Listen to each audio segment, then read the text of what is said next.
আপনারা সবাই অবগত আছেন, নারায়ণগঞ্জ ৪ আসনের সম্মানিত এমপি মহোদয় আমাদেরই এক কাছের ভাইকে নিয়ে একটা মন্তব্য করেছেন যে ডাকাত শহীদের অতিষ্ঠে সে নাকি খুব বিভ্রান্তিকর অবস্থায় আছে।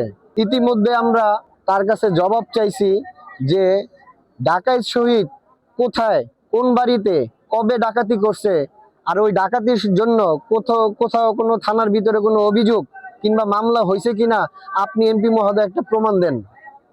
আর যদি না দিতে পারেন, আপনি কার শিখানো কথাগুলো আপনার মুখ দিয়ে বলছেন সেই জিনিসটা আপনি ব্যাখ্যা করবেন, এটা আমরা আশা করি। আপনি নারায়ণগঞ্জ ৪ আসনের একটা কর্ণধার, আপনি আমাদের সবার মাথার মুকুট।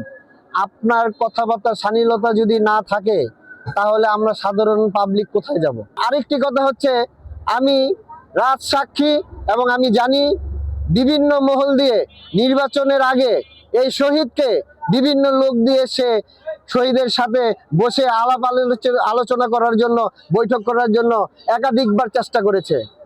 তার এই ডাকে শহীদ সাড়া দেয়নি, সেই বিদায় সেই মনোক্ষুণ্ণ তার ভিতরে এখনো আছে। এনসিপির কোনো কর্মী নাই, আপনারা ভালো করে জানেন। জনগণের আবেগের কারণে হঠাৎ করে সে এমপি হয়ে গিয়েছে, তার কোনো কর্মী বাহিনী নাই, নেতা বাহিনী নাই, দুই একজন ছেঁচড়া নিয়ে সে এমপিত্ব করতেছে। অতএব সে মনে করে এই শহীদ বাহিনীরে যদি আমি প্রেসারে রেখে এসপি মহোদয়রে দিয়ে, ডিসি মহোদয়রে দিয়ে চাপে ফালিয়ে যদি আমার সান্নিধ্য করতে পারি, তাহলে মনে হয় আমি কাশীপুর কিংবা ফতুল্লা, তারপর হচ্ছে বেলপাড়া, এখানে আমি কিছু করতে পারবো, আমি আমার আধিপত্য বিস্তার করতে পারবো। অতএব এমপি মহোদয়কে আমি স্পষ্ট বলতে চাই, শহীদ বাপ্পি ওরা যারাই আছে এদেরকে টাকা দিয়ে, ভয়ভীতি দিয়ে আপনারা কিনতে পারবেন না। প্রশাসনকে বলবো, আপনারা স্বয়ং ফিল্ডে নামেন, কাশীপুর থেকে শুরু করে বাবুরাল যেখানে যেখানে আছে আপনারা নিজেরা দেখেন, খোঁজখবর নেন শহীদ কোথাও কোনো জায়গায় চাঁদাবাজি কিংবা অত্যাচার, কাউরে জুলুম করতেছে কিনা। কিন্তু ওই 2 টাকার পত্রিকায় লেখার কারণে যদি আপনি কাউকে অপরাধী হিসেবে গণ্য করেন, এটা কিন্তু সাধারণ জনগণ মেনে নিবে না। আমরা সবাই জানি, আমার বিরুদ্ধে আজকে লিখবে, আরেকজন 600 টাকা দিবে তার বিরুদ্ধে লিখবে। আমি চাই সাংবাদিকদের প্রতি সম্মান রেখে আপনারা যে সত্যি কথাটা হয়েছে সেই সত্যি কথাটা আপনারা তুলে ধরবেন। প্রয়োজনে প্রশাসনের পাশাপাশি আপনারা খোঁজ খবর নেন, আসলেই কি শহীদ কি ডাকাত কিনা। শহীদ যদি ডাকাত হয়, আমরা কথা দিচ্ছি শহীদকে আমরা আইনের হাতে শপথ করে দিব।